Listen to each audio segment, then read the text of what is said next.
여러분 혹시 그거 아시나요? 바로 올해가 스포티비가 중계하는 마지막 프리미어리그 시즌입니다. 그리고 그 다음 시즌부터는 바로 쿠팡플레이에서 프리미어리그를 독점 중계한다고 해요. 이에 대한 팬들의 의견은 매우 다양한데 대부분 축구 팬들의 민심이 잃었던 스포티비 대신 축구에 늘 진심인 쿠팡플레이가 프리미어리그 독점 중계를 한다는 데 있어 매우 호의적입니다. 사실 스포티비는 여전히 영상 기본 지원 화질이 720p고요. 추가금을 더 지불해서 1080p로 시청한다 해도 이게 진짜 1080p가 맞는지 의심되는 화질을 제공하고 또 이따금씩 터지는 중계 사고들로 인해 경기가 또 끊기는 경우도 매우 허다하죠. 또한 손흥민 선수가 원더골을 넣으면 서버 이슈로 인해 경기 시청이 불가능한가 하면 유튜브에 올려주는 하이라이트 영상 역시 어느 순간 선수 활약성으로 변경되어 회원가입을 해야만 경기 풀 하이라이트를 시청할 수 있게 유도하고 있죠. 반면에 쿠팡플레이는 스포티비보다 훨씬 저렴하고요. 그리고 이번 쿠팡 시리즈로 토트넘, 미넨, 지난번에 맨시티까지 유럽의 빅클럽들을 초청하고 K리그 중계권까지 보유하고 있다 보니까 괜히 신뢰감이 생기는 의견도 다수를 보이고 있죠. 그런데 잠깐, 스포티비는 왜 갑자기 프리미어리그 중계권을 포기하게 된 걸까요? 쿠팡플레이는 SNL 같은 자체 컨텐츠로도 수익이 충분히 있지만 스포티비는 프리미어리그 대표 컨텐츠인 스포츠 전문 채널이잖아요. 네, 안녕하세요. 반갑습니다. 전 축구친구고요. 오늘은 바로 국내 OTT 플랫폼의 축구 중계 역사에 대해서 한번 알아보도록 하겠습니다. 우리는 원래 해외 축구를 뭘로 봤었어요? 바로 SBS 중계였잖아요. 당시 우리는 SBS ESPN을 통해 기성용, 박지성, 이청용이 뛰는 프리미어리그를 시청했었고 지금도 축구 팬들에게 가 흘러나오는 EPL 오프닝 영상은 여전히 추억을 자극하고 있죠. 사실 지금까지는 프리미어리그 하면 SBS였잖아요. 장지현, 박문성, 김동완, 넘쳐나는 해설진의 배성재, 이재영 캐스터까지. 그런데 2016년 SBS는 더 이상 EPL 중계를 하지 않겠다고 발표하게 됩니다. 이후 배성재 아나운서는 박문성 위원과 함께 주말에 할 일이 없어서 홍대를 걸었다며 라디오에서 서름을 토로하게 됐고 축구 중계를 할 일이 줄어들자 약 3년 뒤에는 SBS에서 프리선언까지 했죠. 그런데 잘 나가던 SBS 왜 갑자기 중계권을 포기하게 된 걸까요? 너무나 당연스럽게도 가장 큰 이유는 중계권료가 너무나도 계속해서 높아져서 적자 구조를 봤기 때문이에요. 보통의 프리미어리그는 3시즌 단위로 중계권료를 올리거든요. 2010년부터 13년까지 약 17억 7천만 파운드였던 중계권료는 3년 만에 51억 3,600만 파운드로 거의 3배가 뛰었어요. 실제로 유럽인들이 펍에서 축구를 보는 이유 역시 집에서 축구를 보기에는 중계 구독료가 너무나 비싸서라는 이야기도 있어요. 그런데 지금까지 한국에서는 이걸 무료로 중계했으니까 SBS가 EPL을 중계하면서 적자를 보는 건 어쩌면 당연한 수순이었죠. 그런데 심지어 이 시기가 기성용을 제외하면 프리미어리그에 한국 스타 선수가 아예 없었던 시절이거든요. 또 2014년 월드컵 탈락과 슈틸리케의 암울한 경기력으로 국가대표 축구 인기 역시 많이 내려왔던 시절이었죠. 과거 프리미어리그 시청률을 온전히 책임졌던 건 당연히 박지성 선수였잖아요. 박지성이 득점했던 2010년 노스웨스트 더비는 순간 시청률이 무려 7%나 나왔었다고 해요. SBS 스포츠가 케이블 채널인 것을 감안한다면 이건 정말 놀라운 수치거든요. 그런데 박지성이 은퇴하고 손흥민이 데뷔하기 전까지 프리미어리그 시청률은 약 0.7%에서 0.9%로 류현진 선수의 선발 등판 시청률이었던 1.6%보다 0.7%는 더 낮았어요. 중계권료는 비싸, 시청률은 안 나와, 중계 시간도 새벽대야. 그러니까 광고 단가는 당연히 낮아지죠. SBS 입장에서는 이걸 포기할 수밖에 없었던 거예요. 그러면 SBS가 포기한 중계권 과연 누가 썼던 걸까요?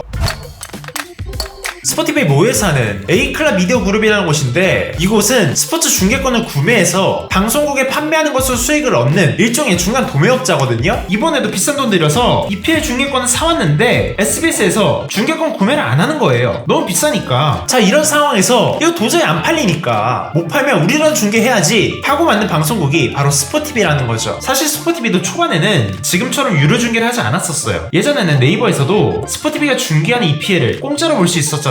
그런데 어느 순간 스포티비는 전면 유료화를 결정하게 됩니다. 손흥민이나 이강인이 나오는 경기 역시 이제는 구독권을 구매해야만 시청할 수 있게 된 거죠. 이유는 사실 여러 가지가 있는데요. 가장 대표적으로는 코로나19로 인해 타격을 입었던 EPL 사무국이 중계권료를 대폭 인상한 이유가 가장 컸고요. 두 번째는 손흥민 선수가 출전하는 경기가 아니라면 아무리 빅클럽 간의 경기라도 생각보다 한국 팬들에게 인기가 없었다는 것이 가장 큰 문제점이었어요. 특히나 새벽 경기면 아예 안 본 사람들도 많잖아요. 아무리 챔피언스리그 8강, 4강, 결승이라고 해도 다 새벽때 펼쳐진 경기다 보니까 다음날 우리는 학교 가고 출근해야 되는데 이 잠을 포기하고 유럽 선수들만 나오는 경기를 찾아보기란 이거 쉽지 않죠. 또 지금이야 스포츠를 보기 위해 돈을 쓴다는 개념이 익숙해졌지만 얼마 전까지 무료로 경기를 보던 시청자들 입장에서는 이거 공짜로 보던 거 갑자기 돈 내라고 하니까 너무 아까워진 거죠. 그러니까 일부 시청자들은 불법 중계 사이트를 통해서 프리미어리그를 시청했단 말이에요. 이렇다 보니까 불법 시장이 양산되는 악영향도 분명히 있었어요. 또한 스포티비 자체의 화질 논란으로 돈을 냈음에도 서비스 서비스를 그만큼 받지 못한다는 이 시청자들의 불만이 쏟아졌고요. 불안한 서버 문제로 인해서 인터넷으로 중계를 볼 경우에는 끊기는 경우가 매우 허다했죠. 아무튼 이런 부실한 운영과 코로나19, 토트넘 하스퍼의 부진, 카타르 월드컵으로 인한 유럽 축구의 잠시 공백이 동시에 겹치면서 스포티비는 EPL 중계를 전면 유료화했음에도 불구하고 지난해 구독자는 반토막 약 200억의 적자를 기록했어요. 아니 당장 손흥민이 득점왕을 차지했던 2022년에도 이미 마이너스 129억의 적자를 봤으니까 이건 접어야 되는 사업인 거예요. 이런 상황에서 스포티비보다 현금 보유량이 500배는 넘는 쿠팡 플레이가 등장하면서 약 700억을 중계권 구매에 투자했고 자연스럽게 스포티비는 EPL 중계권을 포기하게 됩니다. 역시 돈이면 다 되나봐요.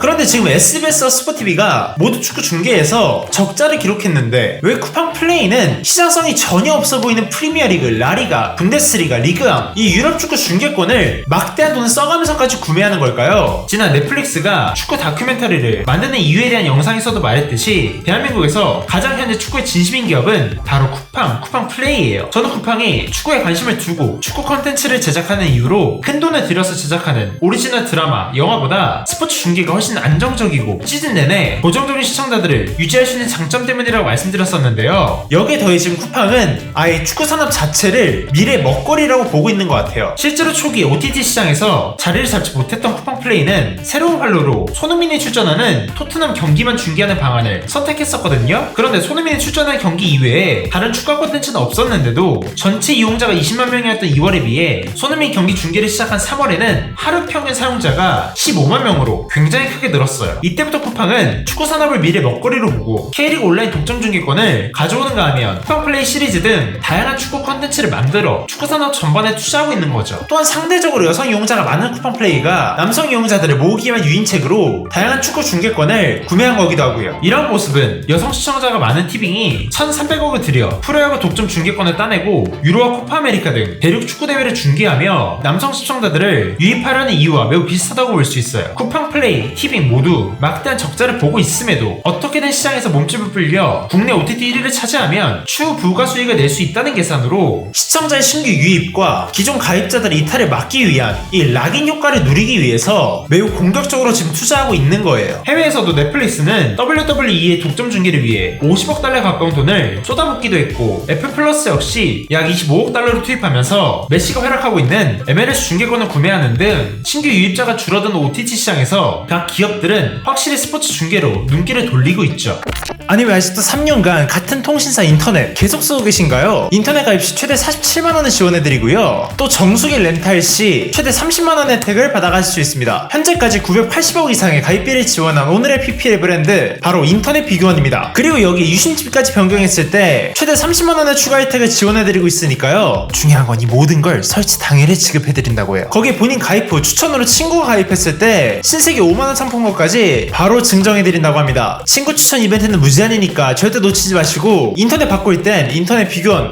네, 오늘은 어떻게 스포티비가 쿠팡에게 EPL 중계권을 빼앗기게 되었는지, 더불어서 쿠팡은 왜 이렇게나 축구에 진심인지 한번 알아봤는데요. 그런데 앞으로 쿠팡이 과연 프리미어리그로 유의미한 수익을 낼 수 있을지는 사실 미지수입니다. EPL 중계권료는 날이 갈수록 높아지는 반면 국내에서는 확실히 EPL 중계를 주말마다 보는 모수가 매우 줄어들고 있죠. 특히나 손흥민의 토트넘이 더 이상 우승 경쟁에서 멀어지게 되면서 챔피언스리그 진출을 목표로 한 팀이 되었다는 점이 좀 커요. 과거 박지성의 팬들이 맨유의 우승을 기대하면서 긴장감을 갖고 경기를 다 챙겨봤던 것과는 사뭇 다르니까요. 그리고 무엇보다 손흥민 선수가 벌써 30대 초반이라는 점이에요. 올해 92년생으로 32살인 손흥민 선수가 앞으로 얼마나 프리미어리그에서 정상급의 활약을 보여줄 수 있을지는 확실하지 않잖아요. 특히나 쿠팡은 6년 계약을 한 상태인데 손흥민이 그 기간 내로 EPL을 떠난다? 손흥민의 전성기에도 크나큰 적자였던 EPL 중계가 과연 손흥민 선수가 떠나서도 수익성이 있는 모델일지는 미지수죠. 앞으로 쿠팡 플레이에 이용료가 오를 거다 이런 이야기도 들리고 있기 때문에 쿠팡 플레이가 축구 중계권으로 웃을 수 있을지는 조금 더 지켜봐야 할 것 같습니다. 물론 지금 토트넘에 합류한 양민혁과 스토크시티의 배준호 등 어린 선수들이 선배들만큼 해준다면 이야기가 좀 달라질 가능성도 있겠지만요. 오늘의 주제 흥미로웠다면 구독과 좋아요 부탁드리고요. 여러분이 보고 싶은 주제 댓글로 많이 남겨주시면 참고해서 영상 제작하도록 하겠습니다. 그럼 안녕히 계세요.